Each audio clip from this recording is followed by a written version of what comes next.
Welcome back and let's play Eternal Darkness. We have, oh, flash powder. A pouch of flash powder for use with a photographic flash pan. That makes sense. And a flash pan.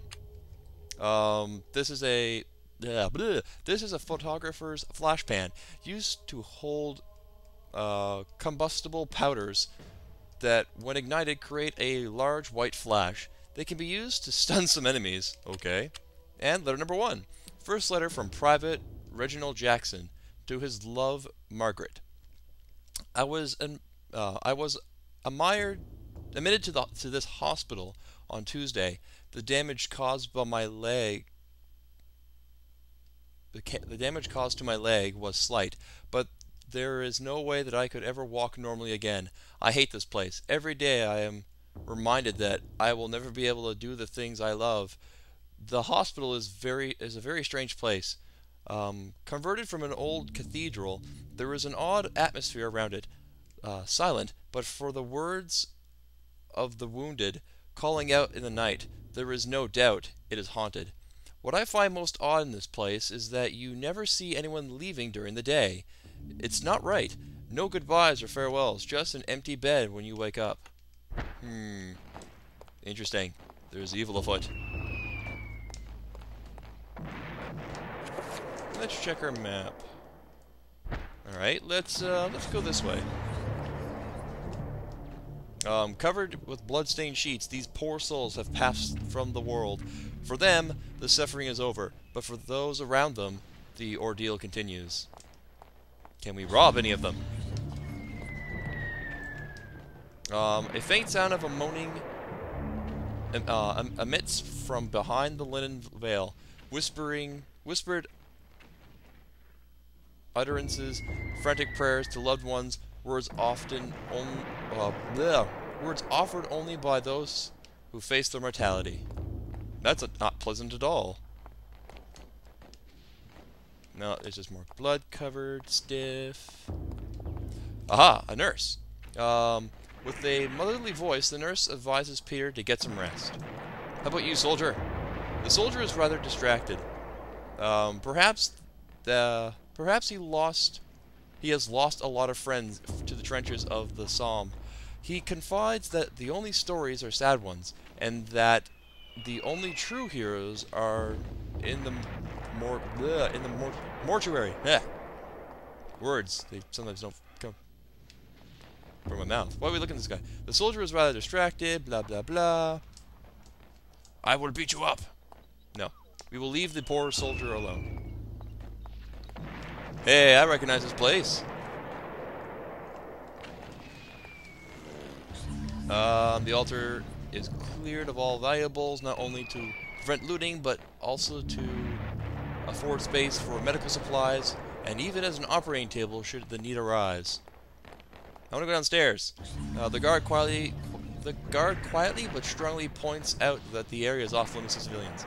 I'm not a civilian. I'm a journalist.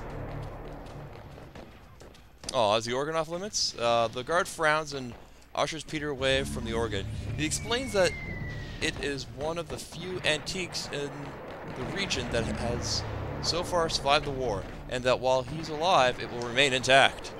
Yes, you know, the one important thing is that organ must stay not damaged. Medical supplies, we can't do anything with. The cast is still here. The cathedrals, timbrels fashioned from age, blah blah blah. I don't want to read anymore. I saw another letter though. Oh, come on, catch your breath. We got a sealed envelope that seems to have been left behind, so we'll just take it. Yes, that's the best thing to do. Maybe we should talk to the soldiers and give them the sealed envelope. You know, sealed envelopes are usually very important things. Soldier, I found a sealed envelope. Fine, I'll just open it. Check it out. Yes, open it. Peter has acquired the soldier's orders. Oop, I want to use it. I want to check. An official note on Army Regulations, Army Regulations Stationery. The note reads, Private Thompson, by order of Lieutenant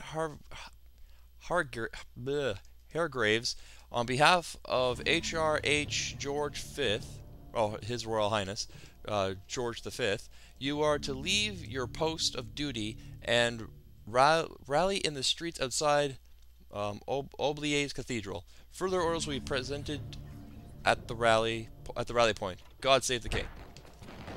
Makes sense. So maybe we should give that the orders to that Thompson. There is a marking here. An odd collection of colored lines. Well, it's only one color. Decorate the wall. Below the design, steps appear to lead up into the wall, going nowhere. That's not odd at all. And I don't think we checked this door. Man, you're just like everyone else. You can't run. More dead people. And another guard. Abruptly, the guard asks if Peter has clearance for the old tower, as it is a restricted area. Huh. Everything seems to be restricted in this place. I was stuck behind a wall. You know, they could use these alley things here as, you know, places for beds. Alright, so it means we have to go this way. Can I have a gun?